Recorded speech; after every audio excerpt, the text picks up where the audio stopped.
Bienvenidos a Conquista e Imperio, América Hispánica. En el capítulo anterior nos adentramos en las aguas cálidas del Caribe para presenciar la incorporación de Cuba al mundo hispánico, una isla vasta y fértil que fue ocupada y organizada bajo la firme dirección de Diego Velázquez de Cuéllar. Con diplomacia hábil y mano resuelta, Velázquez fundó villas, organizó la vida municipal y sometió las resistencias indígenas, tejiendo una estructura de poder que pronto serviría de base para nuevas empresas en el continente. Hoy dejamos atrás las sierras y llanuras de Cuba para dirigir nuestra mirada hacia una tierra aún más salvaje y desafiante, el Darién. En estas selvas densas y ríos caudalosos se forjará la figura de Vasco Núñez de Balboa, un hombre que, entre la adversidad y la ambición, logrará consolidar el dominio hispánico en el Istmo de Panamá. Más aún, encabezará la expedición que, tras atravesar cordilleras desconocidas y enfrentarse a peligros sin parangón, descubrirá el vasto mar del sur, el océano que los siglos venideros conocerán como el Océano Pacífico. Pero esta historia no será únicamente de glorias. También seremos testigos de la llegada de Pedro Arias Dávila, Pedrarias, un hombre enviado por la corona para traer orden, pero cuya presencia desatará una rivalidad amarga, intrigas palaciegas y un desenlace trágico que cambiará para siempre el rumbo de las posesiones castellanas en estas tierras. Preparaos para seguir el rastro de los primeros conquistadores en su lucha contra la naturaleza, los pueblos originarios y sus propios demonios interiores. En este capítulo asistiremos a uno de los hitos más impresionantes de los inicios del Imperio en América. La epopeya del Mar del Sur está por comenzar. Antes de seguir avanzando en nuestra travesía histórica, es esencial detenernos en un documento que, aunque en apariencia era solo un acto jurídico, tuvo profundas consecuencias para los pueblos indígenas de América: el requerimiento. Corría el año de 1513 cuando, bajo el impulso de las recientes leyes de Burgos, las cuales comentaremos en mayor profundidad en otro capítulo, el jurista Juan López de Palacios Rubios redactó un texto singular. Su misión era sencilla, pero cargada de gravedad: ser leído en voz alta a los pueblos indígenas antes de cualquier enfrentamiento armado, como una suerte de advertencia solemne. El requerimiento comenzaba explicando que Dios, único y eterno, había creado el mundo y encomendado a San Pedro y sus sucesores, los papas, el gobierno de toda la humanidad. Así, en virtud de esta autoridad, el Papa había donado las tierras recién descubiertas a los reyes de España. A partir de ahí, el mensaje era claro: los indígenas debían reconocer a la Iglesia por señora y superiora del universo mundo y al sumo pontífice llamado Papa en su nombre, y al rey y la reina nuestros señores en su lugar. Palacios Rubios justificaba esta exigencia apoyándose en la historia sagrada, comparándola a cuando Josué recibió la tierra de Canaán.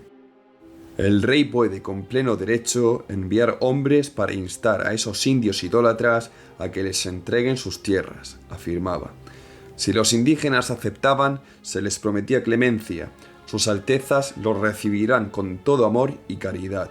Los dejarán vuestras mujeres, hijos y haciendas libres. Pero si resistían o demoraban su respuesta, el requerimiento lo dejaba claro: os haré guerra por todas las partes y maneras que tuviere. Tomaré vuestras personas y las de vuestras mujeres e hijos, y los haré esclavos.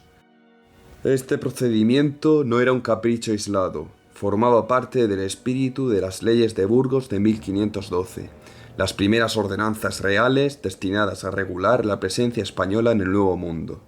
Estas leyes reconocían que los indígenas eran seres humanos libres, pero al mismo tiempo los obligaban a aceptar la autoridad de la corona y la fe cristiana. Así, el requerimiento funcionaba como el paso previo antes de recurrir a las armas, una fórmula que ofrecía una elección aparente, aunque en la práctica muchas veces se pronunciaba en español, sin intérprete, y en medio de situaciones donde la resistencia parecía inevitable. Sin embargo, este modelo no fue eterno. Con el paso de las décadas, las voces críticas comenzaron a cuestionar el sistema que se había instaurado.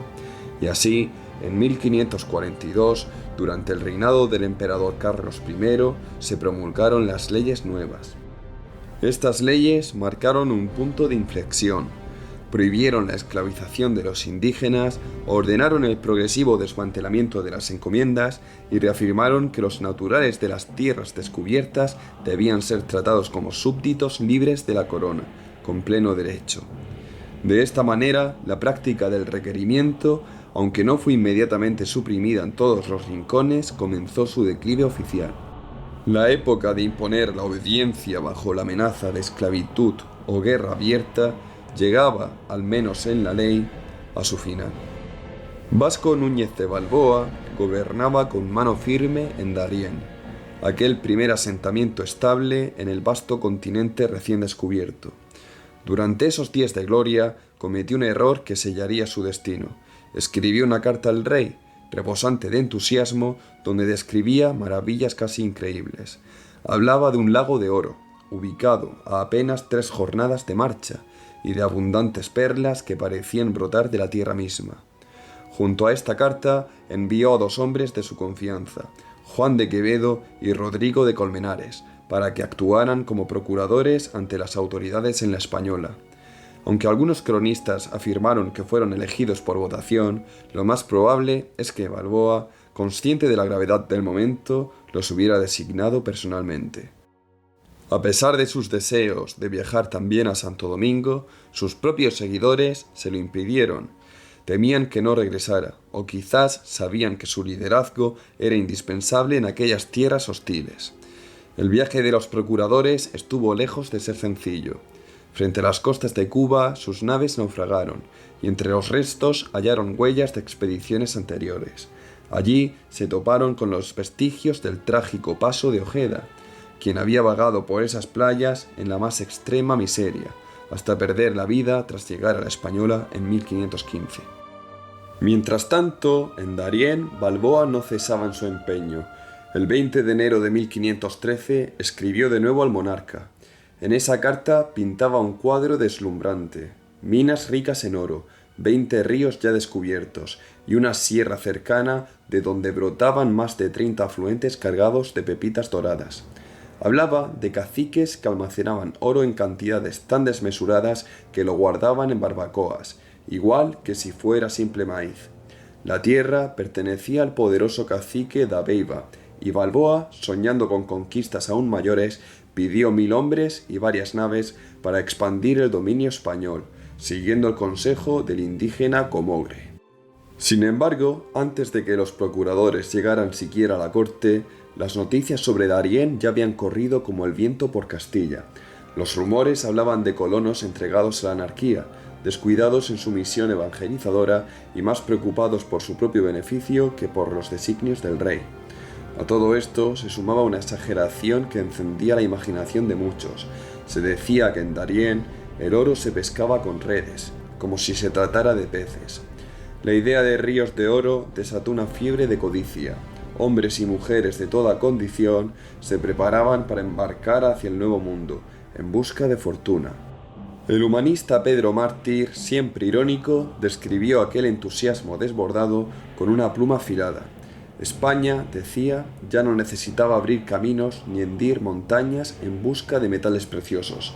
Bastaría con cavar un pozo en la tierra o recoger perlas casi sin esfuerzo, para colmarse de riquezas. Este desbordante optimismo, sin embargo, fue la ruina de Balboa. Su vívida descripción de Darién provocó que el rey y el influyente obispo Fonseca rebautizaran la región con un nombre más acorde a las expectativas: Castilla del Oro. Y de inmediato se trazaron planes para enviar allí a un gobernador de mayor rango, alguien que pudiera organizar y aprovechar aquella fabulosa promesa de riqueza. El 4 de agosto de 1513, el rey propuso inicialmente a Diego de Ávila, comendador de Ávila, como nuevo líder de la expedición, pero para desconcierto de todos, Ávila declinó el nombramiento.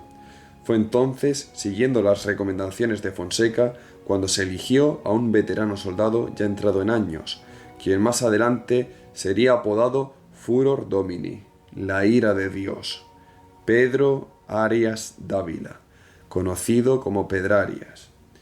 Pedrarias recibió poderes plenos. Sería capitán general y gobernador de la recién nombrada Castilla del Oro, sin ninguna obligación de subordinarse a Diego Colón.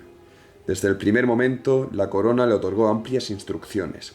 Sus barcos no debían ir sobrecargados, debía tocar puertos en Canarias y en las islas de los Caníbales, siendo estas las pequeñas Antillas.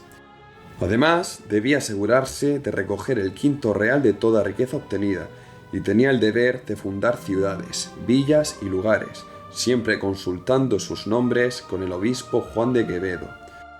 Asimismo, se prohibía terminantemente tomar a las mujeres indígenas por la fuerza o fomentar juegos prohibidos como los dados o las cartas. No puede dejar de señalarse que algunos historiadores han sugerido que la llegada de Pedrarias a tierra firme no fue un simple relevo de poder, sino parte de un cálculo más profundo de la corona.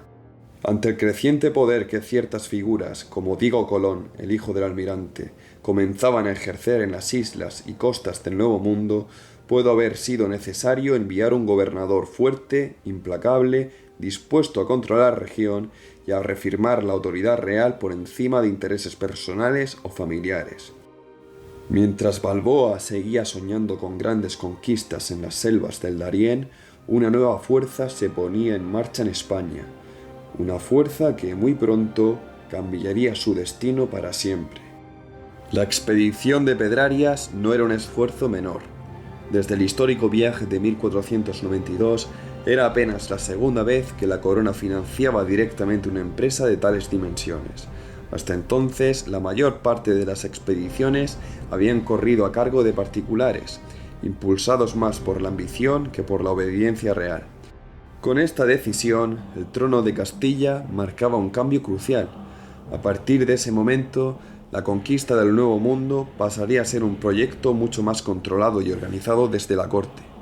Al mismo tiempo, esta nueva política implicaba el silencioso pero inevitable menoscabo de los privilegios de la familia Colón, que hasta entonces había intentado mantener sus derechos sobre las nuevas tierras. Ni los amigos ni los enemigos de Vasco Núñez de Balboa permanecieron indiferentes.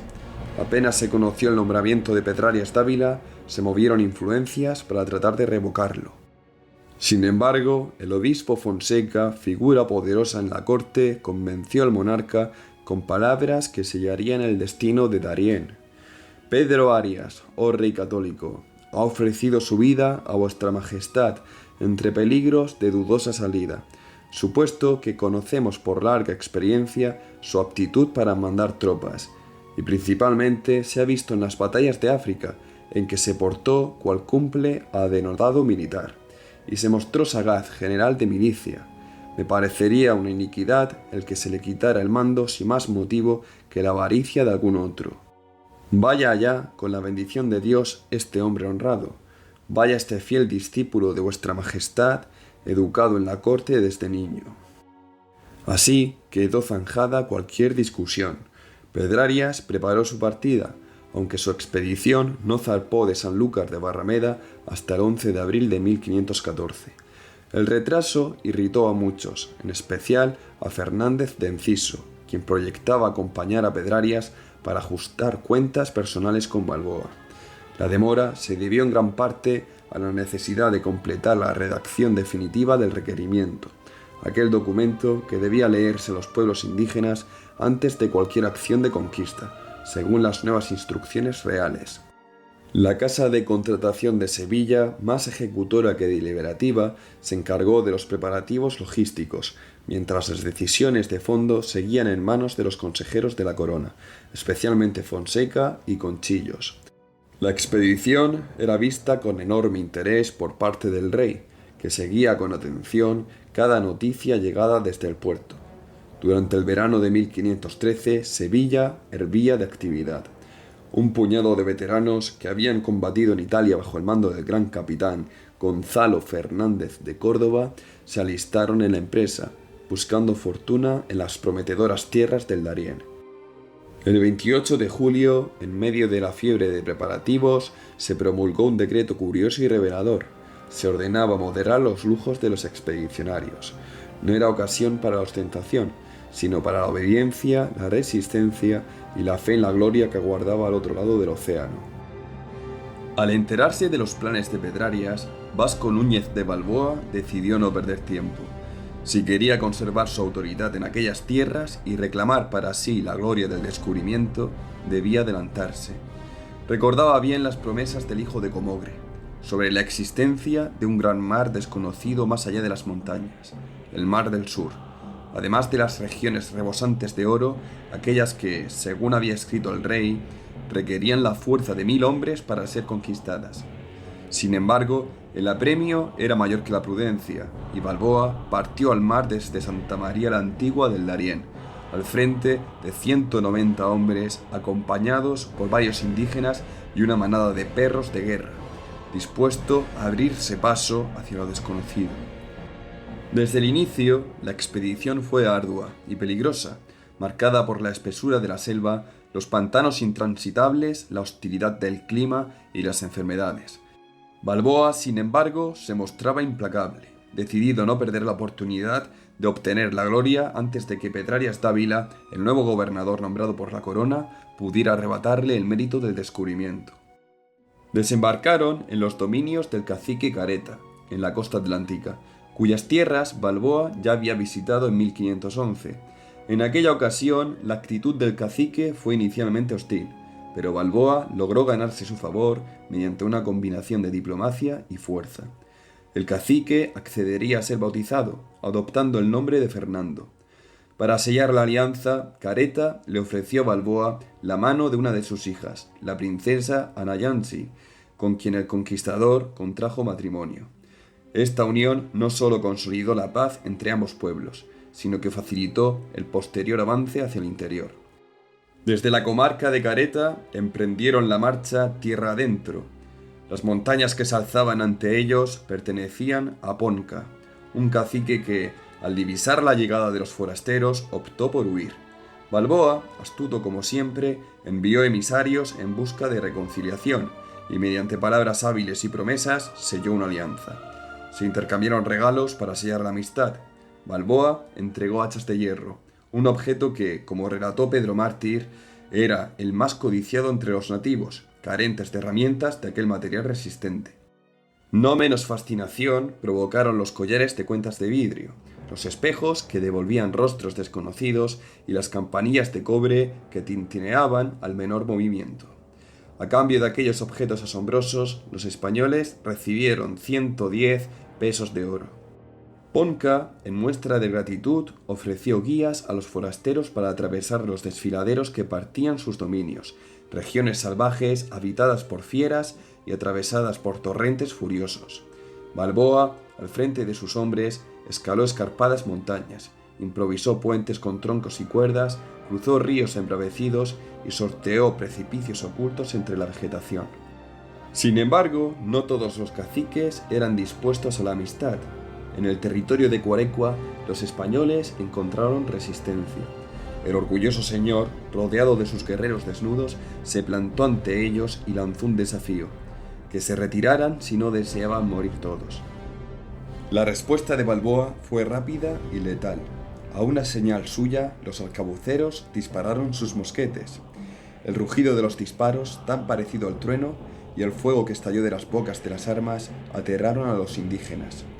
Creyendo enfrentarse a hombres que dominaban el mismo rayo y el mismísimo cielo, los nativos cayeron presa del pánico. En el caos que siguió, la mayoría de ellos fueron abatidos sin piedad. La brutalidad no terminó ahí. Tras la batalla, Balboa descubrió que el hermano del cacique y varios miembros de su corte practicaban costumbres que los españoles, con su rígido código moral, no podían tolerar. Sin mostrar clemencia, Balboa ordenó que aquellos hombres fueran entregados a los perros de guerra, que los despedazaron entre ladridos salvajes y gritos desgarradores. Así avanzaba Balboa, cruzando tierras extrañas, dejando tras de sí alianzas selladas en oro, enemigos tendidos a sus pies y la sombra de su ambición creciendo como una marea imparable. Decidido a alcanzar su destino antes de que Pedrarias pudiera arrebatarle la gloria, Balboa emprendió la travesía de la península de Panamá.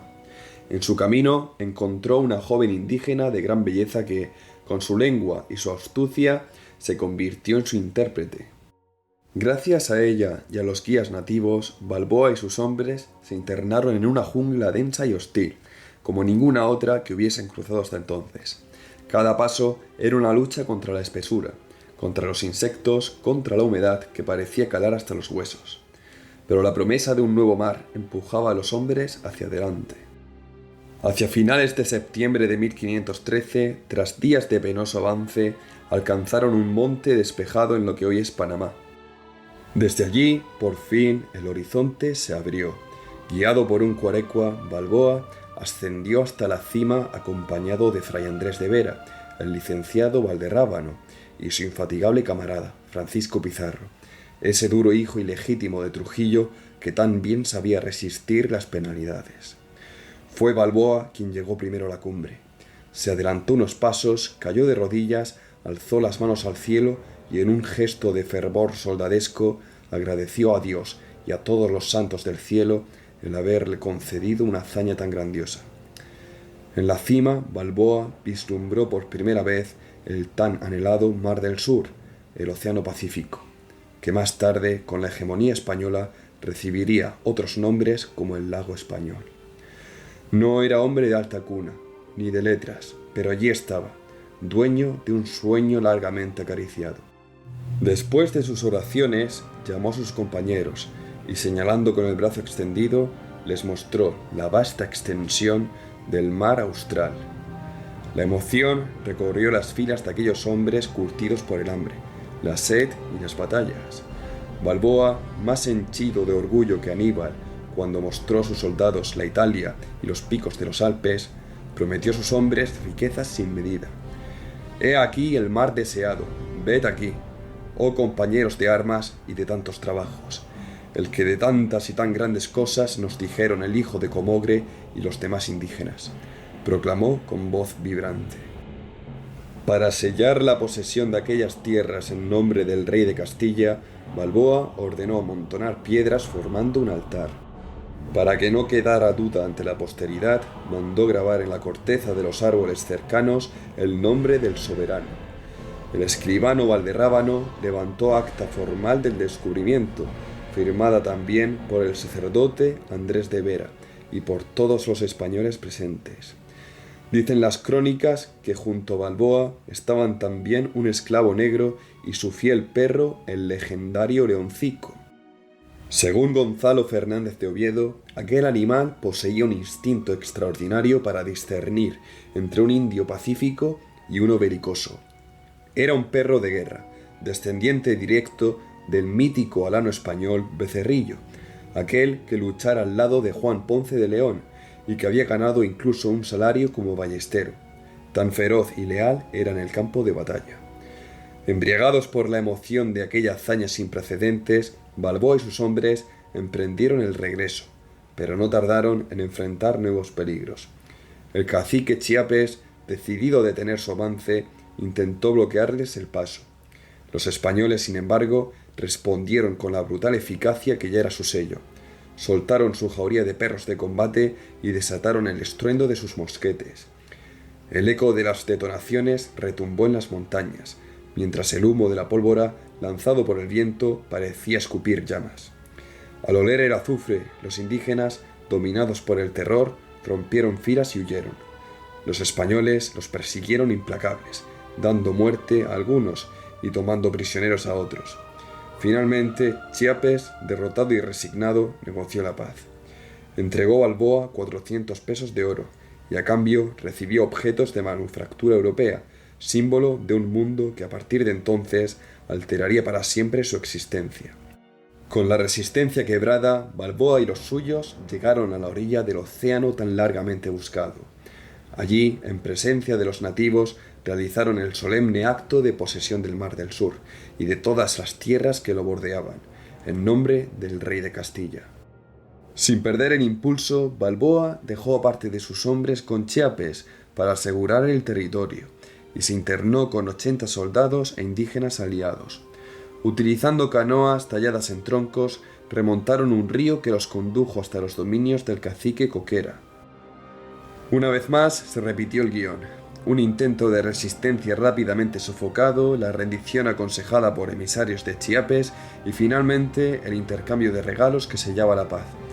Siguiendo la costa, Balboa llegó al golfo que bautizó como San Miguel, en honor al arcángel que, según creían, combatía a su lado en aquellas tierras ignotas. Desde allí volvió a embarcarse, pero la travesía casi termina en tragedia. Una tormenta los arrojó contra una isla desconocida, donde pasaron la noche al abrigo de la desesperación. A la mañana siguiente hallaron sus canoas rotas y cubiertas de arena. Sin rendirse, las repararon con ingenio y perseverancia, y reanudaron su marcha. Al adentrarse en el territorio del cacique Tumaco, recibieron un presente que reavivó su entusiasmo, cerca de 2 kilos de perlas, que los españoles acogieron con júbilo desbordante. Un vasco llamado Arbolante llevó parte de aquellas perlas a España, intentando conmover al rey Fernando con relatos de la valentía y los logros de Balboa. Pero para entonces el destino del conquistador ya estaba sellado, y ni perlas ni elogios bastarían para cambiarlo. Balboa continuó obteniendo más perlas durante su avance, reservándolas para sí mismo. A lo largo de su expedición se enfrentó a otros caciques. En algunas ocasiones logró establecer relaciones amistosas, pero en otras no dudó en recurrir a los perros de combate para doblegarlos. Casi siempre se repetía el mismo patrón. Los caciques, en un intento de evitar la violencia, ofrecían oro a cambio de collares de cuentas y hachas de hierro, objetos que apreciaban enormemente. A pesar de viajar cargados de metales preciosos, los españoles sufrían todo tipo de penurias. El calor abrasador, las plagas de insectos, las fieras de la jungla y la incertidumbre de adentrarse en lo desconocido los sometían a tal desgaste que apenas podían avanzar. Hambrientos y exhaustos, proseguían no obstante su marcha, impulsados por la ambición y la esperanza. El territorio que atravesaban era difícil de cartografiar con precisión, pero se sabe que estaba habitado por pueblos que hablaban coiba, cuera o dialectos emparentados. Los indígenas eran conocidos como cunas o chocós, dedicados principalmente al cultivo de vegetales como el maíz y la mandioca. Su dieta se completaba con carne ahumada de venado, iguana, tortuga o pato, además de una abundancia de pescado y marisco. La bebida más común era una cerveza elaborada a partir del maíz. Vivían en poblados que podían albergar hasta 1.500 personas, defendidos por empalizadas de gruesos troncos. Las viviendas variaban en tamaño, siendo las de los caciques más amplias y mejor decoradas. En su interior era habitual encontrar hamacas, bancos, mantas, cestos y delantares tejidos. La mayoría de los habitantes se tatuaban o pintaban el cuerpo, y los jefes adornaban su figura con cascos de oro, tocados de plumas, aros nasales, collares y piezas de concha incrustadas en los labios. Estos pueblos dominaban técnicas avanzadas de forja de metales, desarrollando métodos para fundir, batir en frío y en caliente y soldar. Además, eran expertos en la elaboración de cerámica y cestería. A diferencia de los taínos, aquí los caciques vivían rodeados de lujos y poseían numerosos esclavos. Sus ejércitos regulares, armados con lanzas, cerbatanas, arcos y flechas, defendían sus territorios con disciplina. También mantenían viva una rica tradición lúdica a través de juegos de pelota, similares a los practicados por otros pueblos indígenas del Caribe. Las ceremonias religiosas, por su parte, eran celebraciones de gran pompa y solemnidad, reflejo de la compleja vida cultural de aquellas sociedades. Tras numerosos retrasos y varias salidas frustradas, finalmente Pedrarias partió de Sanlúcar de Barrameda el 11 de abril de 1514, en Jueves Santo. Su expedición era imponente. Cerca de 22 naves componían la flota, entre ellas 9 carabelas, 4 de origen portugués, 2 viejos barcos destinados al transporte de pasajeros y mercancías, 4 bergantines semejantes a balandros y 8 pesqueros. El coste total de esta empresa superó los 10 millones de maravedís, convirtiéndose en la operación más costosa que Castilla había emprendido hasta entonces en su esfuerzo de conquista del Nuevo Mundo. La elección de Pedrarias como comandante de la expedición fue, cuando menos, inusual, pues era ya un hombre entrado en años. Las críticas sobre su crueldad, su arrogancia, su impetuosidad y la audacia de aceptar el mando de una gran empresa al Nuevo Mundo a sus más de 60 años no carecían de fundamento. Pedrarias procedía de una ilustre familia de Segovia. Era hermano menor del conde de Puñonrostro y en la corte era conocido indistintamente como el gran justador, el galán y el gran cortesano. Nieto de Diego de Arias, tesorero de Castilla bajo Enrique IV e hijo del segundo conde de Puñonrostro, llamado también Pedrarias el Valiente, su linaje combinaba poder político y militar. Uno de sus tíos, Juan de Arias, obispo de Segovia y pionero de la imprenta en España, tuvo un destino más turbulento. Enfrentando al alcaide Andrés Cabrera, fue finalmente acusado de herejía por la Inquisición, aunque murió antes de ser juzgado. Pedrarias era alto, de cabellos rojizos, tez pálida y ojos verdes. Se cree que nació en torno a 1440. Según Fray Bartolomé de las Casas, cuando zarpó hacia las Indias ya pasaba de 60 años, aunque otros, como Gonzalo Fernández de Oviedo, opinaban que exageraba su edad. Su carrera en la corte había comenzado temprano, como paje de los reyes Juan II y Enrique IV de Castilla. Pedrarias contrajo matrimonio con Isabel de Bobadilla, hija del ya conocido Francisco de Bobadilla, el gobernador que había enviado a Cristóbal Colón encadenado a España, y sobrina de Beatriz de Bobadilla, íntima de Isabel la Católica. Isabel había servido además como dama de honor de la infanta Juana en Bruselas, en el desdichado matrimonio de ésta. Pedrarias también poseía experiencia militar.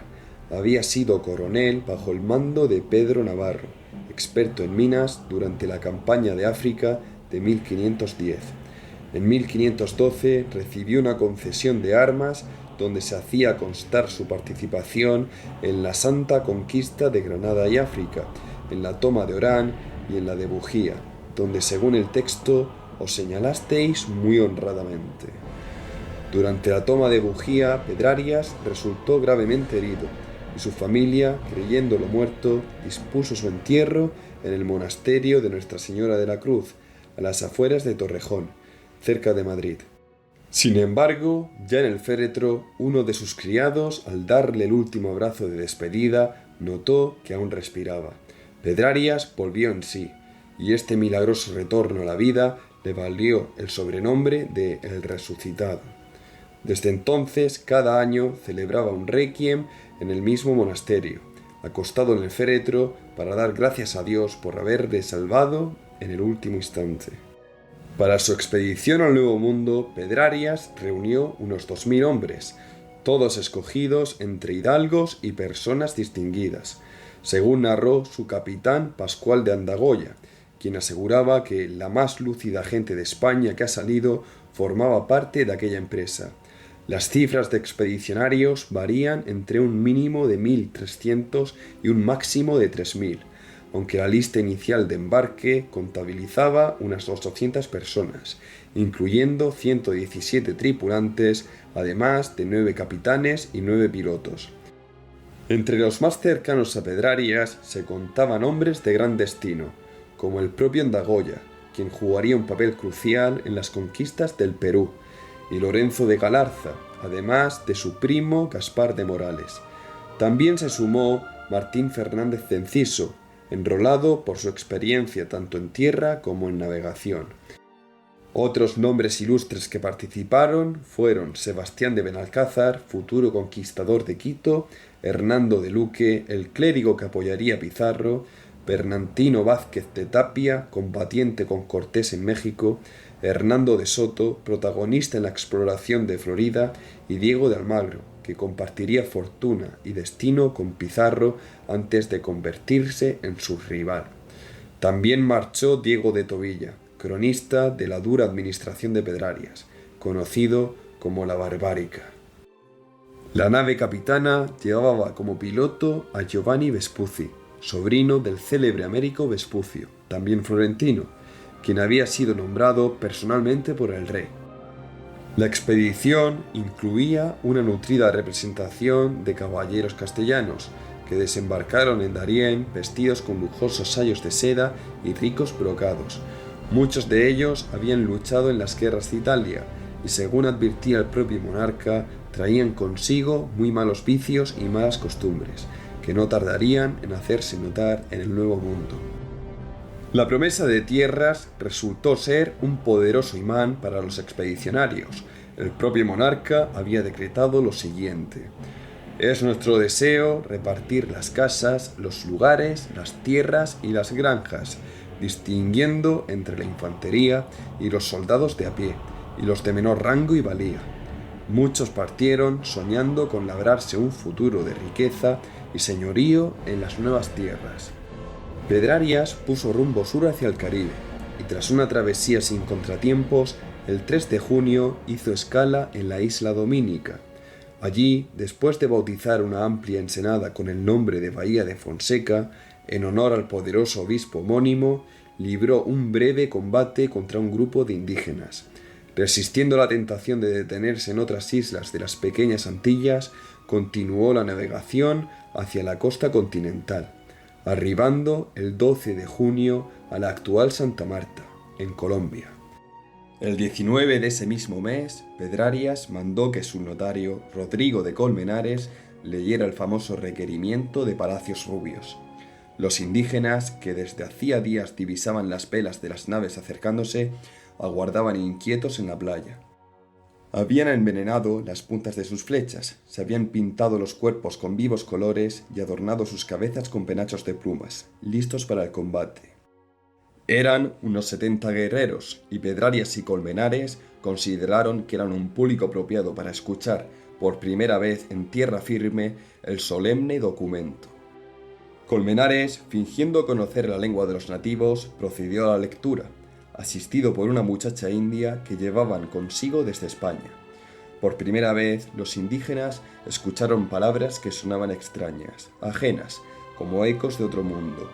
Les hablaron de un único y eterno Dios, que había creado los cielos y la tierra, y de cómo, en un tiempo remoto, modeló del barro a un hombre llamado Adán y a una mujer llamada Eva, de quienes decían descendía toda la humanidad, desde bufones hasta emperadores. Aseguraban además que de aquello habían pasado ya más de 5000 años. Continuaron explicándoles que Dios había confiado el gobierno del mundo a un hombre, San Pedro, a quien llamaban el Papa, y que en aquel momento el Papa actual era su sucesor legítimo. Uno de esos papas, afirmaban, había entregado aquellas islas del Caribe y también la tierra firme al rey y la reina de Castilla. Por eso, prosiguió Colmenares, debían aceptar aquella verdad. Os ruego y requiero que entendáis bien lo que os he dicho, y reconozcáis a la Iglesia como señora y superiora del universo, y al sumo pontífice llamado Papa en su nombre, y al rey y a la reina de Castilla en su lugar, como señores superiores de estas islas y tierra firme, por virtud de dicha donación. Si lo hacéis así, sus altezas y yo en su nombre, os recibirán con todo amor y caridad, y podréis conservar vuestras mujeres, vuestros hijos y vuestras haciendas en libertad, sin ser esclavizados. Terminada la lectura, se hizo un largo y tenso silencio. Ningún indio había entendido una sola palabra de aquella ceremonia solemne, y entonces, como respuesta, una lluvia de flechas se abatió sobre los españoles. La respuesta fue inmediata: fuego de arcabuces y estruendo de pólvora. Los indígenas, vencidos por el terror, huyeron hacia las montañas. Fernández de Oviedo, testigo de aquella escena absurda, se acercó a Pedrarias y le dijo casi en burla: «Señor, me parece que estos indios no quieren escuchar la teología de este requerimiento, ni vos tenéis quien se la haga entender. Mande vuestra merced guardarlo, hasta que tengamos alguno de estos en una jaula, para que despacio lo aprenda y el señor obispo se lo explique». Oviedo le tendió el documento y Pedrarias, incapaz de contenerse, soltó una carcajada. Todos los presentes rieron también. Sin embargo, a pesar del ridículo evidente, el requerimiento siguió leyéndose. Frente a árboles, en aldeas vacías, a veces con el redoble de un tambor, otras veces desde la cubierta de un barco anclado frente a una isla desierta. Cuando Fray Bartolomé de las Casas conoció el contenido de aquel requerimiento, confesó que no sabía si reír o llorar. Incluso el propio autor del documento, el jurista Palacios Rubios, se echó a reír cuando Obando le contó cómo había sido leído no ante personas, sino frente a árboles y aldeas vacías. La travesía de Pedrarias siguió su curso, aunque no sin percances. Mientras se dirigía a la bahía de Cartagena, una tormenta desvió su flota hasta la Isla Fuerte. Allí, en lugar de buscar refugio, capturaron y esclavizaron a varios indígenas. Finalmente, el 30 de junio de 1513, Pedrarias arribó a su destino, Santa María la Antigua del Darién, al oeste de la bahía de Urabá. Lo que encontró fue un asentamiento de poco más de 500 hombres españoles y unos 1500 indígenas que servían como criados o peones. Al mando estaba Vasco Núñez de Balboa. A pesar de la apariencia humilde del lugar, las cifras revelaban otra realidad. Según relataba Fray Bartolomé de las Casas, hasta el año anterior los pobladores habían logrado obtener beneficios por unos 36 millones de maravedís. De esta suma, apenas 7 millones habían sido enviados al rey. La expedición de Balboa hacia el Mar del Sur había reportado por sí sola 13 millones de maravedís. Fernández de Oviedo, siempre observador, comentaba que Balboa y sus allegados vivían bien y prosperaban con rapidez. Solo Balboa había ganado cerca de 5 millones de maravedís. Además, había conseguido mantener cierta estabilidad con los indígenas locales, aunque, como diría más tarde, no eran tan mansos como ovejas. La llegada de Pedrarias no pasó inadvertida. Un mensajero llegó hasta Balboa y le anunció: «Señor, Pedrarias ha llegado a esta hora al puerto. Viene nombrado gobernador de estas tierras». Balboa, lejos de mostrarse perturbado, expresó su alegría y organizó una recepción solemne. Cuando Pedrarias desembarcó, acompañado de su esposa e incluso del obispo Quevedo, fueron recibidos en Santa María al son del himno Te Deum Laudamus. Pedrarias y Balboa se abrazaron ante todos, en un gesto cargado de cortesía, aunque las verdaderas intenciones quedaban ocultas tras las sonrisas. Luego, los recién llegados hicieron su entrada solemne en aquel asentamiento, que a ojos de quienes venían de la vieja Segovia debía de parecer apenas un caserío rústico y precario. Los españoles que llevaban allí más tiempo ofrecieron sus casas a los recién llegados, mientras los indígenas trabajaban en levantar nuevas viviendas. Sin embargo, la construcción era lenta y el problema del alojamiento pronto se volvió una preocupación creciente. Pedrarias, decidido a imponer su autoridad, se dirigió sin demora al cabildo. Allí presentó sus credenciales reales y sin miramientos destituyó a los consejeros leales a Balboa. En su lugar, nombró a otros de su confianza. No obstante, actuó con prudencia. Sostuvo una larga y cordial conversación con Balboa. Le pidió información detallada sobre el territorio y le transmitió los agradecimientos del monarca por los servicios prestados. Balboa, con la misma cortesía, respondió el 2 de julio entregándole un informe minucioso, las cantidades de oro halladas, los nombres de los caciques vencidos y los territorios explorados. Pero pronto se inició un proceso de residencia, como era costumbre para juzgar la conducta de los oficiales reales. El licenciado Gaspar de Espinosa, que había llegado junto a Pedrarias, fue designado como juez de la investigación. Aquella decisión encendió de inmediato la rivalidad entre los partidarios de Balboa y los de Fernández de Enciso, aquel a quien Balboa había expulsado tiempo atrás y que ahora regresaba sediento de revancha. Sin embargo, Espinosa no se dejó manipular. Al poco de comenzar, advirtió que Balboa no era un vulgar aventurero, sino un líder respetado y capaz, algo que también reconoció el obispo Quevedo. Pedrarias, en cambio, no compartía esa opinión. Sospechoso de la popularidad de Balboa, quiso enviarlo a España encadenado de inmediato, temiendo que pudiera sublevarse. Solo la intervención del obispo Quevedo logró impedirlo, aunque le costó ser acusado de conspirar en secreto con el propio Balboa. Poco después, la situación de Pedrarias cambió drásticamente.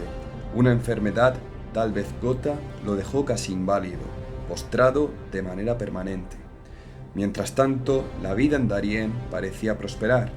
Pedro Mártir de Anglería, escribiendo al Santo Padre, describía con asombro el milagro de aquellas tierras fértiles. Todo cuanto los españoles han plantado o sembrado en Urabá ha crecido con una abundancia prodigiosa. ¿No creéis, Santísimo Padre, que es algo digno de admiración? Han traído de Europa semillas, injertos, caña de azúcar, árboles jóvenes, pollos y cuadrúpedos. ¡Oh admirable fertilidad! Los pepinos y otros vegetales se recogen a los 20 días de plantarlos. La col, la remolacha, la lechuga y la escarola maduran en apenas 10 días. Las calabazas y los melones en menos de un mes. Y los árboles jóvenes que criamos, junto con los injertos traídos de Castilla, dan fruto con tanta prontitud como en la española. Así, entre tensiones políticas, intrigas y la abundancia inesperada de una tierra nueva, se escribían los primeros capítulos de aquella epopeya en el Darién. Sin embargo, no todo era prosperidad en Santa María la Antigua. La ubicación geográfica del asentamiento pronto mostró sus límites. Pascual de Andagoya, testigo de aquellos días, lo describiría así. La rústica población de Antigua, con unas 200 casas al estilo indígena donde vivían los hombres de Balboa, difícilmente podía albergar a 1.500 recién llegados. La sobrepoblación, sumada a la escasez de alimentos y la falta de refugio adecuado, desató una tragedia silenciosa. La enfermedad y el hambre comenzaron a diezmar a la población. Muchos enfermaban y no había manera de curarlos. En apenas un mes, 700 hombres murieron, víctimas de la inanición o de la modorra, como la llamaban. Era la primera vez que esa palabra terrible y sombría aparecía en las crónicas para describir una dolencia que afectaba a los españoles en esta nueva etapa imperial. Quizá se tratase de una forma de enfermedad del sueño o del mal de Chagas, transmitido por insectos invisibles pero mortales. A esta calamidad se sumaron los problemas con las provisiones. Los funcionarios de Sevilla habían dispuesto envíos de alimentos para la nueva población, pero nada se había distribuido adecuadamente. El tocino, la cecina, el pescado salado e incluso el bizcocho, tras semanas de viaje bajo el sol tropical, se habían podrido. Juan de Tavira, encargado de las reservas, liberaba los víveres en pequeñas cantidades, pero la corrupción y el oportunismo florecieron. Quienes conseguían algo de comida la revendían a precios exorbitantes, a los recién llegados más adinerados. La situación alcanzó un punto crítico, cuando un incendio arrasó el almacén de provisiones. A partir de entonces, hombres desesperados comenzaron a saquear las casas de los indígenas. Otros ofrecían a cambio telas de seda por una simple hogaza de pan. Más de un sevillano y un burgalés cayeron muertos en los caminos, clamando: «Dadme pan». Como si la desgracia no fuese suficiente, una invasión de langostas devoró los cultivos recién plantados. La esperanza de encontrar los ríos de oro que Balboa había prometido en sus cartas se desvanecía cada día más. La situación era tan crítica que muchos de los recién llegados, sin experiencia ni alianzas con los pueblos indígenas, optaron por regresar a España en cuanto les fue posible. Otros, como Francisco de Montejo, Bernardino Vázquez de Tapia y el mítico cronista Bernal Díaz del Castillo, marcharon a Cuba y desde allí acompañarían a Hernán Cortés en la epopeya de México. En medio del desastre, la rivalidad entre Pedrarias y Balboa impedía que surgiese una autoridad fuerte capaz de dar rumbo al asentamiento. Las disputas internas consumían las energías que deberían haberse dedicado a la supervivencia. Mientras tanto, en la lejana corte, el rey meditaba sobre la relación que debían tener Pedrarias y Balboa. Finalmente ordenó que Balboa colaborase con Pedrarias como asesor. Además, lo nombró adelantado del Mar del Sur y gobernador de Panamá y Coiba. Sin embargo, dejó claro que, pese a esos títulos, Balboa seguiría bajo la autoridad de Pedrarias. El mandato real era terminante. En estas regiones debe haber una sola persona y un solo líder. El enfrentamiento entre ambiciones apenas había comenzado. Pedrarias, atrapado entre el hambre, la enfermedad y el descontento, pensó que su único recurso era el envío de expediciones militares en todas las direcciones. A esas incursiones Oviedo las llamó entradas, una infernal caza del hombre en busca de esclavos. Tal era la violencia de estas campañas que el propio cronista confesó no tener tiempo suficiente para narrar todos los horrores que cometían aquellos conquistadores. Así terminaron las relaciones relativamente pacíficas que Balboa había logrado construir con los pueblos indígenas. En cada entrada se invocaba el requerimiento. Lo leía en español, casi siempre desde lejos, en lo alto de una colina o desde la cubierta de un barco, donde las palabras se perdían en el viento y eran imposibles de comprender para quienes las escuchaban. Hubo momentos en que el absurdo de esta práctica quedó al desnudo. Fernández de Enciso, en una ocasión, explicó a un cacique de los Sinú el contenido del requerimiento. El cacique, con amarga ironía, respondió: «Oh, el Papa debía de estar borracho para conceder tierras que no le pertenecían». En otra ocasión, aún más siniestra, Juan de Ayora, el más cruel de los tenientes de Pedrarias, hizo leer el documento cuando los indígenas ya tenían la soga al cuello. Estos viajes, olvidados incluso por los propios conquistadores que los emprendieron, llevaron a hombres anónimos a perderse en selvas remotas. Fueron una mezcla extraordinaria de coraje temerario y de crueldad desmedida. Aunque los nombres de muchos de esos hombres y de los pueblos que encontraron se han perdido, sus hechos asombrosos y trágicos merecen ser recordados, pues implicaron enormes riesgos y no menos enormes pérdidas. La primera entrada importante fue dirigida por Luis Carrillo, cuñado del poderoso secretario real Lope Conchillos. Carrillo, hombre sin experiencia en campañas, marchó hacia el sur con 60 hombres. Francisco Pizarro, a quien el futuro reservaría una gloria mayor, fue nombrado su lugarteniente. Fundaron un pequeño enclave junto al río Ánades, al que llamaron Fonseca Dávila. Pero el oro, que según Balboa debía abundar en la región, apenas se dejó ver. Tan solo encontraron 1000 pesos de metal precioso, aunque tomaron gran número de prisioneros, que fueron inmediatamente esclavizados. Cuando Carrillo y Pizarro regresaron a Santa María, Pedrarias estalló en cólera por los pobres resultados. Sin embargo, el parentesco de Carrillo con el secretario real le salvó de un castigo ejemplar. La segunda gran expedición partió hacia el oeste, bajo el mando de Juan de Ayora, al frente de 400 hombres. Su misión era ambiciosa: continuar el trabajo de Balboa, explorar el istmo en busca de su zona más estrecha y construir fortificaciones que aseguraran el paso entre océanos. Tanto Pedrarias como el obispo Quevedo les dieron instrucciones claras. Debían tratar bien a los pueblos indígenas, pues de su colaboración dependía el éxito.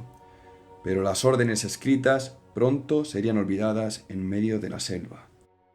Juan de Ayora, decidido a explorar nuevas tierras, dividió su contingente en 3 cuerpos.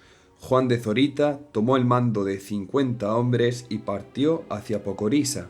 Francisco de Dávila, al frente de 150, se dirigió hacia el Pacífico. Ayora, por su parte, condujo personalmente al tercer grupo para internarse en los territorios de los indios Cueva. En su avance fundaron la villa de Santa Cruz, en Comogre, a casi 170 kilómetros de Santa María. Fueron recibidos con hospitalidad. Los indios les ofrecieron alimentos, refugio y alianzas. Durante días el intercambio parecía amistoso, y los conquistadores se ganaron la confianza de sus anfitriones, solo para traicionarlos poco después. De improviso, Ayora y sus hombres se lanzaron contra ellos, capturando a cuantos pudieron para esclavizarlos y arrebatándoles todo el oro que encontraron. A los resistentes los torturaron y asesinaron, auxiliados por sus perros de guerra. Sin embargo, no todos los jefes indígenas cayeron en la emboscada. El cacique de los Tubanamá logró escapar y poco después organizó una feroz contraofensiva. Atrapado por la enfermedad, o quizá temiendo un desastre mayor, Ayora regresó a Darién en octubre, excusándose con dolencias y dejando al mando a su lugarteniente, Hernán Pérez de Meneses.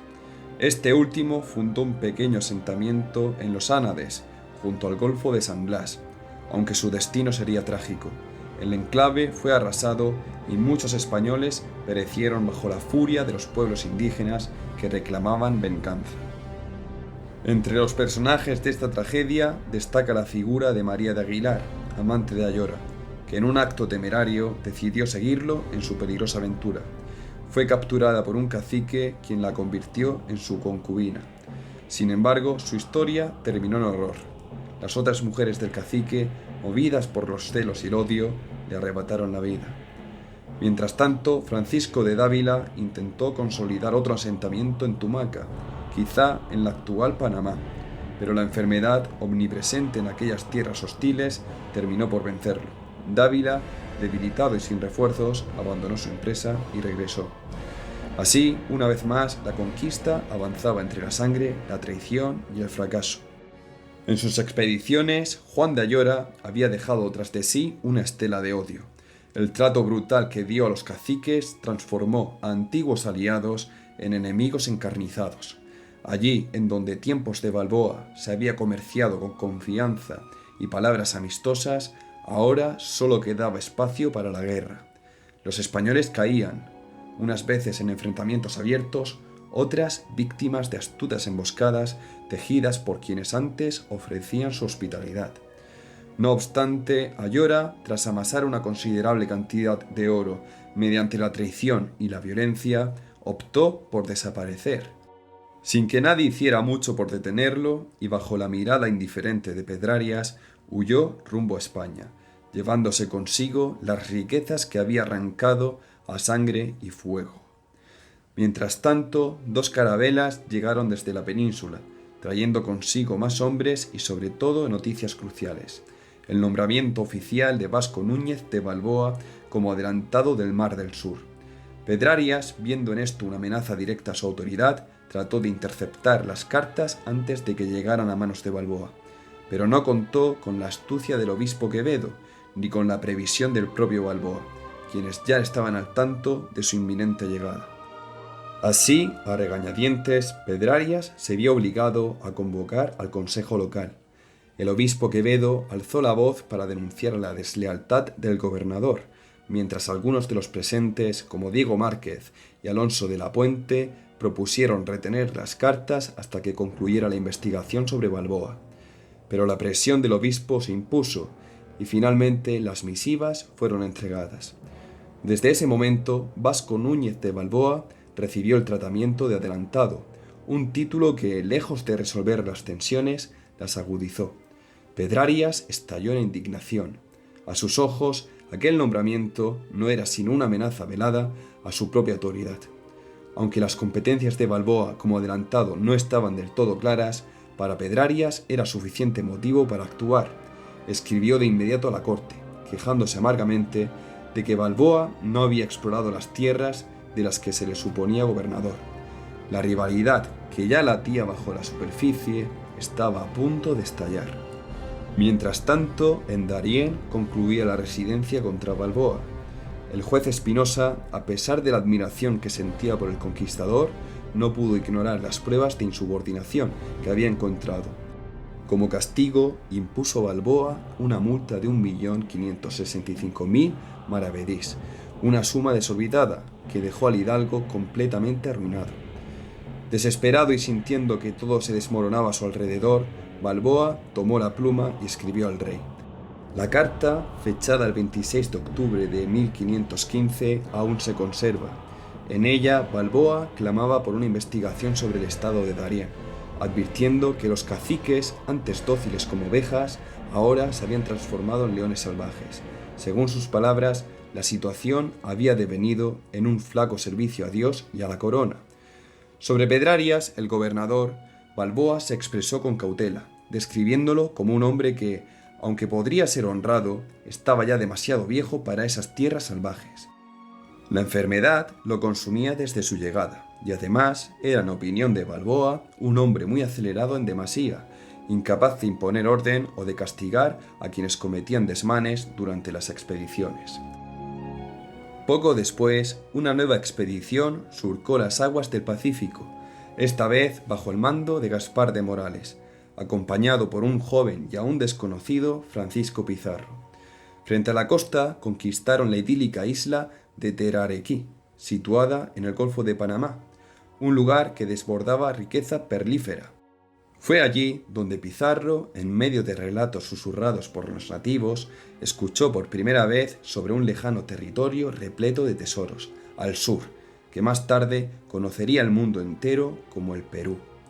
La empresa resultó lucrativa. Entre sus hallazgos figuraba una joya singular, una perla perfecta de 31 quilates, que pronto recibiría el nombre de la peregrina o la huérfana.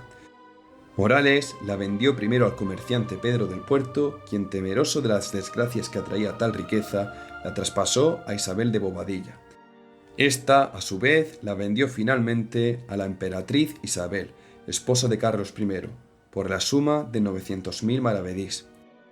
Con el sabor del éxito aún fresco, Morales se adentró en los territorios de los Tutibra, los Chichama, los Carchina y los Virú. Sin embargo, su proceder fue brutal. Sus hombres actuaron con extrema crueldad, apresando a numerosos indígenas como esclavos. Los intentos desesperados de los nativos por rescatar a sus hermanos derivaron en sangrientos enfrentamientos, en los que Morales, sin piedad, llegó incluso a matar deliberadamente a sus propios esclavos. Tras aquella oleada de violencia y pillaje, Morales regresó a Darién. Allí, como recompensa a su servicio, obtuvo sin dificultad el permiso para regresar a España, dejando tras de sí una tierra aún más desolada que cuando la encontró. Mientras tanto, Balboa, cautivado por sus sueños de gloria, emprendió una nueva expedición hacia el misterioso reino de Dabeiba, que las leyendas situaban en las estribaciones de los Andes, repleto de oro y majestuosos palacios. Partió junto a Luis de Carrillo y 200 hombres, pero el destino les fue adverso. La empresa acabó en un fracaso rotundo.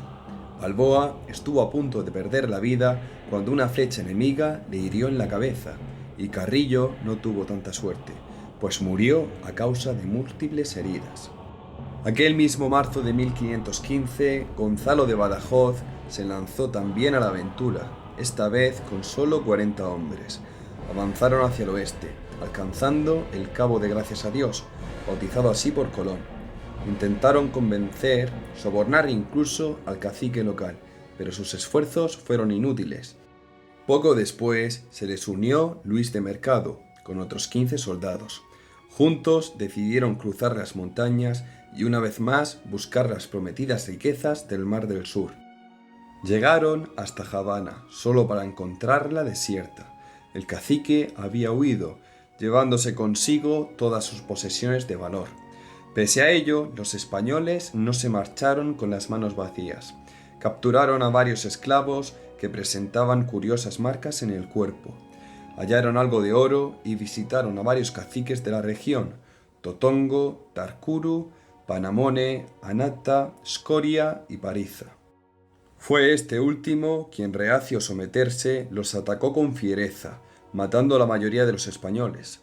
Los pocos que sobrevivieron huyeron despavoridos, abandonando el oro que tanto habían codiciado. Badajoz logró regresar a Darién, pero las cicatrices de la derrota acompañaron su retorno. A lo largo de esos años, muchas expediciones se organizaron con prisas y poca planificación. Los verdaderos objetivos no eran ni la exploración ni la conversión de los indígenas, sino simplemente el saqueo de riquezas. Ni la gloria ni el honor brillaron en tales empresas. Finalmente, tras largos meses postrado por la enfermedad, Pedrarias, el anciano gobernador, decidió liderar su propia expedición. El 28 de noviembre de 1515 partió de Darién acompañado por 250 hombres, repartidos en 12 carabelas. Su objetivo era llegar al Golfo de Urabá en busca de Gabriel Becerra, un conquistador del que, sin embargo, ya no quedaba sino el recuerdo, pues había muerto hacía 8 meses. Esta no era una expedición de descubrimiento, sino de castigo. La región entera se había levantado en armas contra los españoles y Pedrarias iba decidido a sofocar la rebelión. Desembarcaron en Agua, marcharon hacia Águila y luego a Acla, un lugar siniestro conocido como Huesos Humanos, por haber sido escenario de antiguas guerras entre los caciques Careta y Chima. Allí, el viejo Pedrarias, envalentonado, ofreció un gran banquete regado con abundante vino. En su entusiasmo, fundó un puerto que creyó protegido contra la broma, ese pequeño molusco que destruía las maderas de los barcos. Según aseguraba, desde aquel punto era posible alcanzar el Pacífico a pie. Años más tarde se sabría que aquel sitio estaba cerca de donde se levantaría la actual ciudad de Colón. Sin embargo, la enfermedad, siempre al acecho en aquellas tierras implacables, terminó por atrapar a Pedrarias. Aparentemente se trataba de hepatitis y no tuvo más remedio que abandonar la campaña y regresar a Antigua. Allí llegó el 26 de enero de 1517, maltrecho y humillado, dejando a su espalda una misión inconclusa. Confiaba en que el veterano Lope de Olano construyera un puerto que asegurara el dominio español, mientras que Espinosa asumía el mando de las tropas. Para salvar las apariencias, Pedrarias proclamó que su empresa había sido un éxito. Hablaba de un botín de 100.000 pesos y de 2.000 esclavos destinados al mercado de la Española. Pero la realidad era otra. Sin el número suficiente de hombres, Olano no tardó en sucumbir. Los indígenas, conocedores del terreno y ansiosos de venganza, aniquilaron a los pocos españoles y retomaron el control de sus tierras. Entretanto, Balboa, decidido a no resignarse al olvido, movía sus piezas. Envió a su fiel amigo Andrés de Garavito a Cuba, con la esperanza de reclutar refuerzos para una nueva expedición hacia el ansiado Mar del Sur. Había renunciado ya a buscar apoyo entre los hombres de Pedrarias, quienes, aunque lo reconocían como adelantado, lo miraban con recelo. Garavito, con perseverancia, logró reunir 60 hombres entre Cuba y Santo Domingo. Bajo la oscuridad de la noche, regresaron en secreto a Darién, esperando pasar desapercibidos. Pero la fortuna no los acompañó. Pedrarias, siempre vigilante, descubrió su llegada. Enfurecido, ordenó la inmediata detención de Balboa, que fue encerrado ignominiosamente en una jaula de madera dentro de su propia casa, como si fuera un animal rebelde. Una vez más, el obispo Quevedo intervino. En su juicio, era evidente que la colonia no sobreviviría sin una tregua entre sus principales figuras. Propuso una solución tan política como desesperada: unir las casas de Pedrarias y Balboa a través de un matrimonio. Isabel de Bobadilla, esposa del gobernador, aceptó el arreglo. Así, en abril de 1516, Balboa contrajo matrimonio por poderes con María de Peñalosa, una joven que permanecía en un convento en España y que jamás llegaría a conocer en persona. Liberado tras unos meses de encierro, Balboa volvió a la acción. Reunió a sus 60 hombres y partió decidido a restablecer el enclave de Acla, paso indispensable para alcanzar por fin el Mar del Sur que tanto había soñado. Mientras Balboa luchaba por mantener viva su ambición, Espinosa continuaba al frente de la expedición de Pedrarias, avanzando sin piedad por las tierras indígenas. Con 200 soldados de a pie y apenas 10 jinetes, cruzó la agreste sierra de Careta y descendió hasta la parte alta del cañón del Bayano. Allí, en un acto de despiadada represalia por las muertes españolas en Santa Cruz y en los Ánades, sus hombres sembraron la muerte entre los nativos. No satisfechos, Espinosa y sus tropas marcharon hacia el río Natá, donde acamparon durante 4 largos meses, alimentándose del maíz que confiscaban a los indígenas vencidos. Más tarde, adentrándose en el hostil territorio de los Pariza, Espinosa libró una serie de escaramuzas en las que una vez más los caballos españoles desataron un terror incontenible entre los guerreros locales. Exhausto, su ejército regresó bordeando la península de Azuero hasta que en abril de 1517 llegaron a Acla. Allí, Balboa, aunque con recursos escasos, gobernaba con una mezcla de habilidad e improvisación. Para los hombres de Espinosa, Acla resultó casi un paraíso. Encontraron alimento abundante y orden, como si hubiera vuelto a una Sevilla en miniatura. Las casas de madera se alineaban con modestia, y la pequeña comunidad española vivía relativamente acomodada, servida por criados indígenas. En agosto de 1517, la ambición de Balboa se lanzó nuevamente hacia su mayor sueño, el Mar del Sur. Con 200 soldados españoles, un centenar de esclavos negros recién llegados con Pedrarias y numerosos indios aliados, emprendió la expedición. A su lado marchaban nombres que pronto resonarían en otras conquistas: Andagoya, Hernando de Soto, Diego de la Tobilla, Andrés de Valderrábano, Hernando de Argüello y Pedro de Arbolancha.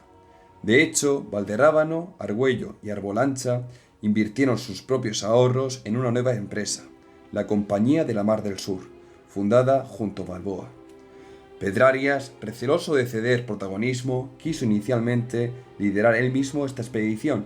Sin embargo, la razón y su delicada salud, aquejada de gota, lo obligaron a desistir. Balboa no escatimó esfuerzos para preparar la travesía.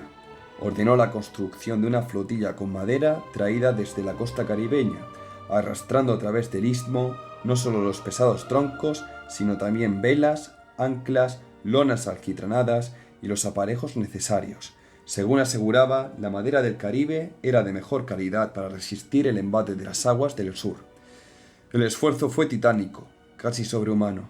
De acuerdo con el padre de las Casas, más de 500 indios porteadores murieron durante esta titánica empresa, aunque otras fuentes elevan la cifra a más del doble. Acla se había transformado en el cuartel general de Balboa, en el punto de partida de su soñada conquista. Desde allí, los españoles y sus aliados indígenas recorrieron a pie cerca de 120 kilómetros hasta alcanzar el río de las Balsas, en las sábanas del interior. En aquel extenso llano se afanaron en construir un embarcadero improvisado. Pero cuando por fin llegó la apreciada madera del Caribe, descubrieron con horror que gran parte de ella había sido carcomida por la broma, ese voraz molusco marino que arruinaba las maderas y junto con ellas las esperanzas. En octubre de 1518, Balboa alcanzó finalmente la costa del Pacífico, ese mar misterioso que tanto había ansiado dominar. Allí, junto a sus hombres, mandó construir otros 2 bergantines con los que pronto se lanzó hacia la isla de las Perlas, una joya situada frente a la costa. Con el ansia de avanzar, dejó a parte de su gente con la orden de construir más barcos, mientras él, al mando de un centenar de hombres, se internaba en las aguas del sur, rumbo al golfo que él mismo bautizaría como San Miguel. Cuando estaban ya a la vista del puerto que llamaron de las Piñas, el avance fue interrumpido de forma inesperada. Una manada de ballenas surgió de las profundidades, impidiéndoles el desembarco. A pesar de los contratiempos, Balboa mantenía viva su esperanza de fundar allí una nueva colonia, un enclave que hubiese sido más próspero y adecuado que el futuro asentamiento de Panamá, un refugio donde pudiera librarse por fin de la larga sombra de Pedrarias. Mientras tanto, en Darién, la situación política cambiaba. El obispo Quevedo y el cronista Oviedo, de regreso en España, habían acusado a Pedrarias de permitir excesos y atrocidades entre sus hombres. La gravedad de las denuncias no pasó desapercibida. Incluso el poderoso obispo Fonseca, voz influyente ante el rey, opinó que era necesario removerlo. Ya lo he dicho, será bien que echemos a aquel hombre de allí. La corona, convencida de la necesidad de un cambio, nombró como nuevo gobernador a Lope de Sosa, un funcionario respetado y entonces gobernador de Gran Canaria. Los rumores sobre este inminente relevo no tardaron en llegar a Darién. Consciente de ello, Balboa decidió permanecer en el Pacífico, aguardando noticias concretas antes de actuar.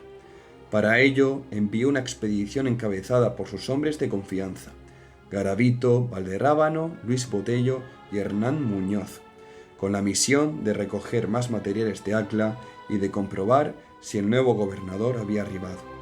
Sin embargo, Pedrarias, siempre suspicaz, temió que Balboa estuviese fraguando una rebelión. Despachó entonces un contingente armado para capturar a los enviados. Al principio, las explicaciones que ofrecieron los hombres de Balboa le parecieron creíbles y decidió no actuar en su contra. Pero la desconfianza volvió a carcomerlo y, enfurecido por la negativa de Balboa a regresar a su autoridad, cambió de parecer. Decidido a terminar con su rival de una vez por todas, envió a uno de sus hombres más leales, Francisco Pizarro, para localizarlo y arrestarlo. Cuando Pizarro llegó al campamento de Balboa, éste apenas podía creer lo que veía. «¿Qué es esto, Francisco Pizarro? ¿No solíades vos así salirme a recibir?», exclamó, sorprendido y herido en su orgullo. Pero Pizarro, obediente al poder que representaba Pedrarias, lo apresó sin miramientos y lo condujo de regreso a Acla. Allí, mientras Balboa era conducido como prisionero, Bartolomé Hurtado fue enviado a asumir el mando de las tropas que seguían en la costa del Pacífico. La caída de Vasco Núñez de Balboa se precipitó como una tormenta sobre Acla. Fue Gaspar de Espinosa quien, siguiendo las órdenes de Pedrarias, decidió iniciar el proceso judicial.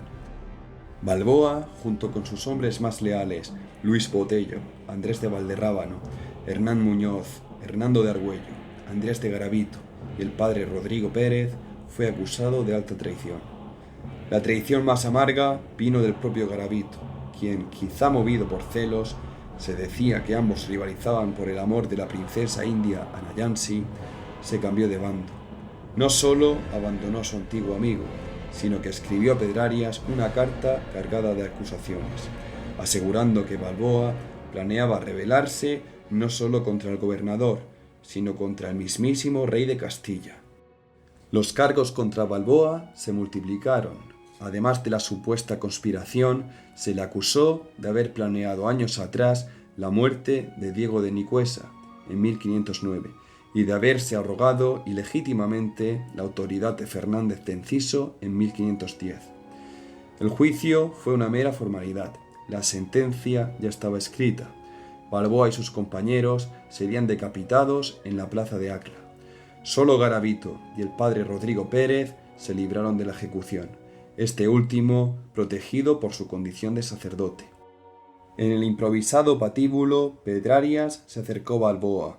Con una frialdad calculada le espetó: «Yo os he tratado como a un hijo, porque creía que en vos había la fidelidad que al rey y a mí en su nombre debíais, pero pues os queríais rebelar contra la corona de Castilla. No es razón de trataros como a un hijo, sino como a un enemigo. De hoy en adelante no esperéis de mí sino la justicia que os digo». Balboa, con la dignidad intacta, pese a la cadena que le oprimía el cuello, replicó en voz alta: «Todo cuanto se ha dicho es una falsedad, porque jamás pensé en rebelión alguna. De haberlo deseado, no habría sido necesario acudir a vuestra llamada. Tenía conmigo 300 hombres y 4 barcos. Hubiésemos podido alzarnos y partir sin veros ni escucharos, pues tierras no nos hubieran faltado en estas latitudes, ricas o pobres que fueran». Pero sus palabras cayeron en oídos sordos. El destino ya estaba sellado. El 1 de enero de 1519, al amanecer, Balboa y sus compañeros más cercanos, Luis Botello, Valderrábano, Muñoz y Argüello, fueron llevados a la plaza de Acla. Tras el redoble seco de un tambor, uno a uno fueron ejecutados. Solo Argüello fue indultado en el último momento, salvando la vida de forma casi milagrosa. Pedrarias, impasible, presenció toda la escena. Como cruel advertencia, la cabeza de Balboa fue expuesta durante días en la plaza principal, símbolo de la autoridad que no toleraba desafíos. Desde su llegada en 1514, Balboa había sido para Pedrarias como una espina clavada en el costado. Ambos hombres, fieros e indomables, parecían destinados a chocar. Pero mientras Balboa, valiente y tenaz, había soñado con nuevos mundos y rutas, carecía de la crueldad implacable que distinguía a su verdugo. Y en ese mundo brutal, la falta de piedad era, muchas veces, la única garantía de supervivencia. La ejecución de Balboa dejó el camino libre para que Pedrarias diera rienda suelta a sus propias ambiciones en el Mar del Sur, esa misma región que tanto había fascinado al adelantado caído en desgracia. Con Gaspar de Espinosa como su leal lugarteniente, Pedrarias emprendió su aventura. Navegaron por el curso bajo del río de las Balsas hasta el Golfo. Alcanzaron el archipiélago de las Perlas y tomaron posesión de la isla de las Flores. Espinosa, explorando por su cuenta, llegó a una franja de tierra que creyó ser la parte más estrecha entre el Atlántico y el Pacífico. Con entusiasmo convenció a Pedrarias para fundar allí un asentamiento. El 15 de agosto de 1519, en una ceremonia solemne ante el notario Antón Cuadrado, proclamaron la fundación de Panamá, en nombre de la reina Juana y del joven rey Carlos. Según las instrucciones que Pedrarias había recibido en 1513, repartió solares entre los 400 españoles que lo acompañaron y dio comienzo a la formación de encomiendas, iniciadas oficialmente el 5 de noviembre de ese mismo año. La nueva colonia, exuberante en vegetación y con mares repletos de moluscos y bancos de sardinas, parecía más prometedora que el viejo enclave de Santa María Antigua del Darién. Sin embargo, pese a la riqueza natural de la región, el sitio elegido por Pedrarias probablemente no era tan estratégico como el que Balboa había visualizado en su último proyecto en el Pacífico. No está claro por qué Pedrarias optó por aquel lugar. Quizás fue el azar o simplemente la necesidad de establecerse cuanto antes. Espinosa no se detuvo allí. Viajando hacia el norte junto al piloto Juan de Castañeda, descubrieron el Golfo de Noya y se toparon con poblados ricos, donde los indígenas criaban venados, pavos reales y gansos en jaulas. Fundaron una nueva ciudad, que llamaron Santiago, consolidando aún más la presencia española en la región. Entusiasmado con las posibilidades del Pacífico, Pedrarias envió otra expedición bajo el mando de Diego Alvítrez para refundar Nombre de Dios, al otro extremo del llamado Camino Real, una rudimentaria carretera que uniría el mar del Caribe con el Océano Pacífico. Con Panamá creciendo a buen ritmo, Pedrarias planeó abandonar definitivamente Darién. Pero al volver allí se encontró con una férrea resistencia. Los colonos de Antigua se negaban a aceptar un nuevo traslado. El Caribe, con todos sus pesares, seguía siendo para ellos hogar y no estaban dispuestos a abandonarlo tan fácilmente. La flota del nuevo gobernador Lope de Sosa arribó al puerto en un ambiente de expectación incierta. Nadie sabía con exactitud qué esperaba el gobernador, que aún figuraba como en funciones, pero apenas los barcos atracaron, la tragedia se hizo presente. Sosa, quien había pasado casi toda la travesía aquejado por la enfermedad, murió repentinamente en la medianoche del 7 de mayo de 1520, probablemente con agravios de otra dolencia contraída durante el viaje. La noticia se difundió rápidamente y se ofició un solemne funeral en la iglesia de Darién, aún en construcción, al que asistieron funcionarios y franciscanos. Pedrarias, a pesar de la tormenta de sospechas que desataba, se mostró particularmente atento con la familia del fallecido gobernador. Prestó cuidados especiales al hijo de Sosa, que había acompañado a su padre, y al sobrino que había sido designado para fungir como lugarteniente. También brindó apoyo al propuesto para alcalde mayor, Juan Rodríguez de Alcarconcillo, encargado de instruir la residencia del exgobernador, quien, aunque formalmente seguía en el cargo, ya era casi una figura del pasado. En medio de tales circunstancias, no era raro que circularan acusaciones de que Sosa había sido asesinado, quizá envenenado por el propio Pedrarias. Aunque no existía prueba alguna, la reputación de Pedrarias, capaz de cometer actos criminales e incluso de asesinar, hacía que tales rumores florecieran, aunque en esta ocasión parecieran innecesarios. Meses después, el 20 de julio de 1520, llegó a Darién Gonzalo Fernández de Oviedo, el renombrado historiador que había permanecido en España. Creyó que al haber ya tomado posesión el nuevo gobernador, podría regresar sin más contratiempos a su casa de Darién. En un principio había planeado viajar junto a Lope de Sosa, pero pospuso la partida y no zarpó hasta un mes después. Durante una escala en Santo Domingo, se enteró de la muerte del gobernador y, a pesar de la triste noticia, llegó a Darién acompañado de su esposa e hijos. La recepción fue sorprendentemente cordial por parte de Pedrarias, a pesar de saber que Oviedo había hecho todo lo posible en España para desacreditarlo. No pasó mucho tiempo antes de que Oviedo se convirtiera en el líder de quienes se oponían al traslado de Darién. Casi como un acto de desafío, el historiador mandó construir una lujosa mansión que costó alrededor de 7 millones de maravedís, un símbolo de su determinación y contraste con la austera realidad de la colonia. Pero Pedrarias no se dejó disuadir de sus planes y con firmeza trasladó las sedes del gobierno y del obispado al Pacífico. La tensión se intensificó aún más cuando Oviedo sobrevivió a un intento de asesinato, un suceso que él atribuyó a la divulgación de los documentos sobre el juicio de Balboa, que poco después desaparecieron misteriosamente. Desilusionado y señalando la necesidad de restaurar el orden, Oviedo optó por regresar a España. Allí, en 1522, consiguió que la corona promulgase un decreto que prohibía el cambio de capital. Sin embargo, ya era demasiado tarde. Pedrarias había ordenado la evacuación forzada de la población de Darién. Quedaron en la capital apenas aquellos que no podían marcharse, y poco después los indios incendiaron el poblado, acabando con la mayor parte de la comunidad. Al final solo quedaban en ese rincón del Nuevo Mundo algunos naranjos y limoneros, vestigios silentes de aquel primer enclave español que alguna vez luchó por perdurar en la dura realidad americana. Pedrarias, apodado Furor Domini por sus propios hombres debido a su temperamento feroz e intransigente, no estaba dispuesto a perder el poder que tanto le había costado mantener. Su incansable esposa, Isabel de Bobadilla, una mujer extraordinariamente resistente, a quien ni el clima tropical, ni las enfermedades, ni la escasez, ni las incomodidades lograron quebrantar, emprendió el viaje de regreso a España para defender los intereses de su marido.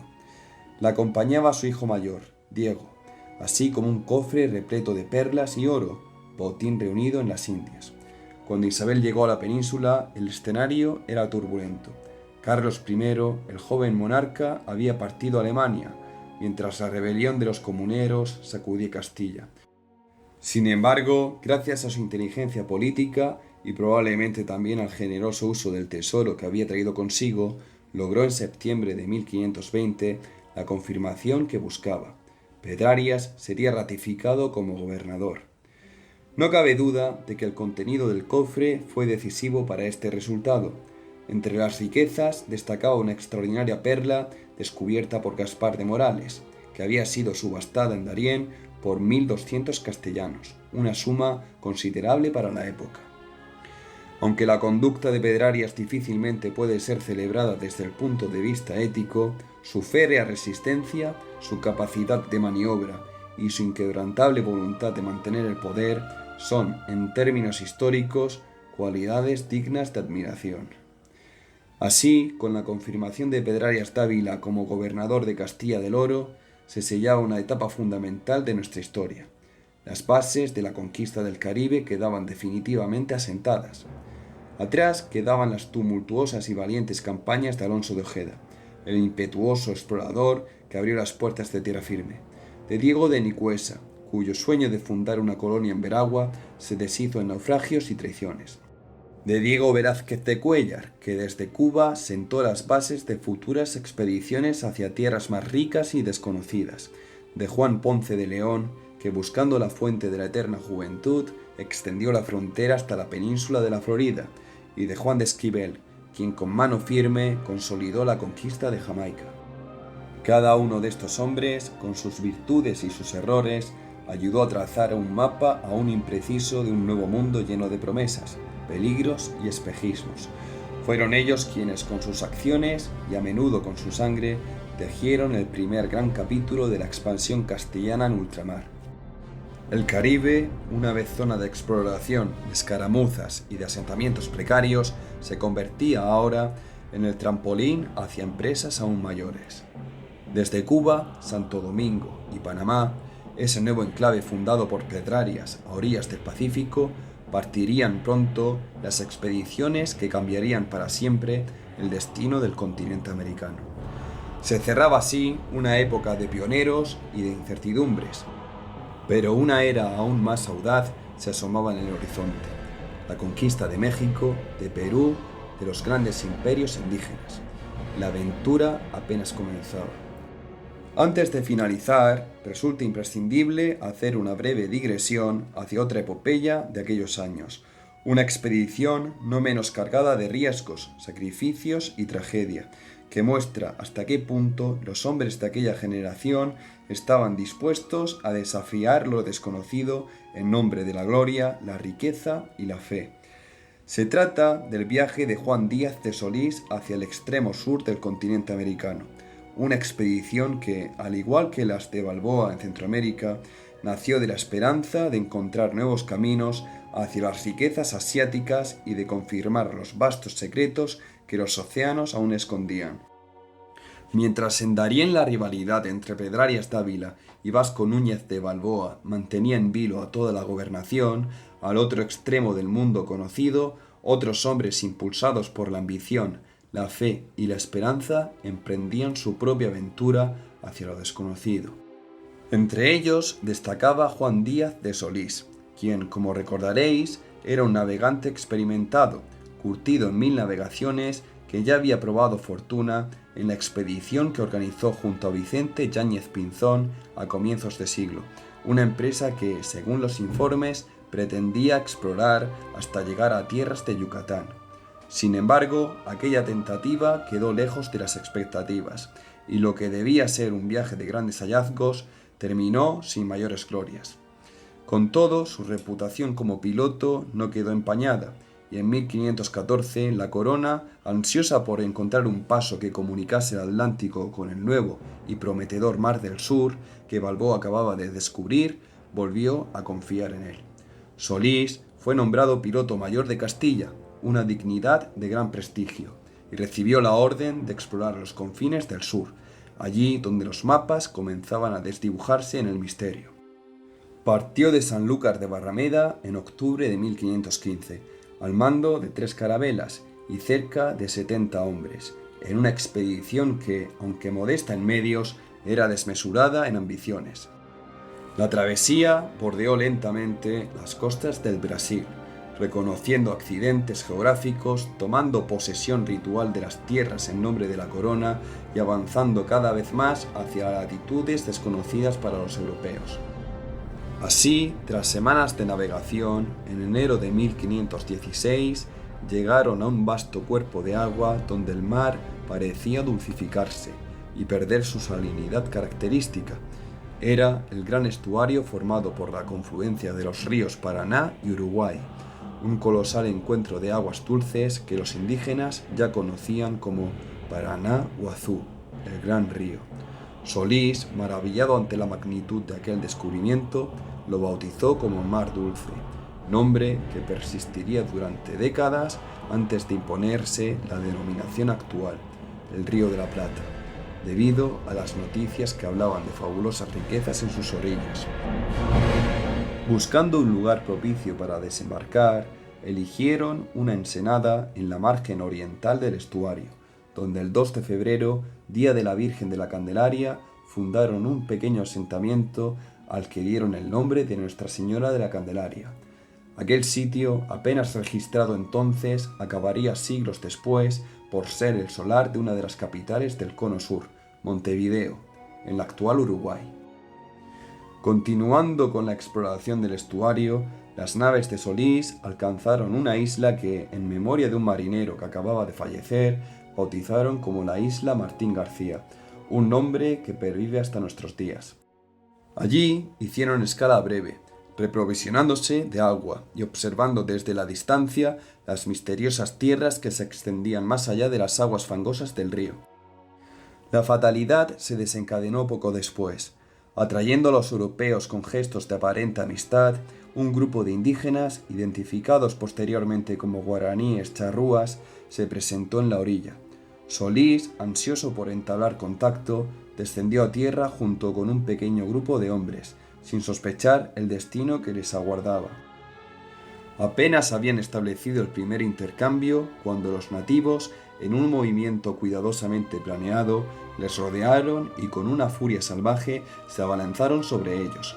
Los expedicionarios fueron capturados, destripados y posteriormente cocinados, y devorados en un ritual de guerra y poder, todo ello ante los ojos horrorizados de los marineros que aguardaban impotentes en las carabelas, incapaces de socorrer a sus compañeros. La muerte de Juan Díaz de Solís, junto con sus hombres, puso fin abruptamente a la empresa. Sin líder y sin objetivo claro, la expedición decidió retornar a España. Solo uno de los jóvenes grumetes, Francisco del Puerto, sobrevivió, siendo tomado como prisionero por los indígenas. Años después, su conocimiento de la lengua y las costumbres locales sería fundamental para las primeras empresas de conquista del Río de la Plata. Sin embargo, la historia no concluye allí. Uno de los hombres que quedaron varados tras estos eventos, Alejo García, portugués al servicio de Castilla, sobrevivió y se internó en las selvas del Brasil, donde convivió durante años con los guaraníes. En sus estancias escuchó rumores persistentes sobre una tierra lejana, más allá de los montes, donde abundaba el oro y la plata, el legendario imperio de los Andes. Decidido a buscar fortuna, García organizó una expedición indígena que, cruzando el vasto e inhóspito Chaco, logró alcanzar las estribaciones andinas y entrar en contacto indirecto con dominios periféricos del imperio incaico. Aunque logró reunir un considerable botín de metales preciosos, en su regreso fue emboscado y asesinado, dejando su legado como una promesa inconclusa, aunque sus relatos inflamarían durante años la imaginación de futuros conquistadores. Las empresas de Solís y de Alejo García, aún marcadas por la tragedia y la muerte, fueron hitos esenciales en la epopeya de la exploración americana. Sus travesías abrirían el camino para nuevas generaciones de navegantes y conquistadores, hombres que, impulsados por sueños de gloria y riquezas, no temerían adentrarse en territorios aún más inexplorados. Y así, mientras los ecos de estas primeras gestas aún resonaban en las cortes de Castilla, un navegante portugués, al servicio de España, Fernando de Magallanes, preparaba en Sevilla una empresa aún más ambiciosa: hallar el anhelado paso al Mar del Sur y, más allá, encontrar una nueva ruta hacia las codiciadas Islas de las Especias. La historia del descubrimiento del mundo conocido estaba a punto de alcanzar una nueva y deslumbrante página. En el próximo episodio zarparemos hacia una de las gestas más asombrosas jamás emprendidas por el ser humano: la expedición que, bajo el mando de Fernando de Magallanes y más tarde de Juan Sebastián Elcano, logrará la primera vuelta al mundo. Hablaremos de cómo este puñado de hombres, impulsados por el deseo de alcanzar las Islas de las Especias, desafiaron océanos desconocidos, tempestades y motines, atravesando tierras y mares que hasta entonces solo eran un misterio en los mapas. Una odisea que cambiará para siempre la concepción del planeta, ampliará los límites del mundo conocido y marcará el inicio de una nueva era en la historia de la humanidad. Gracias por acompañarme y os espero en el próximo episodio.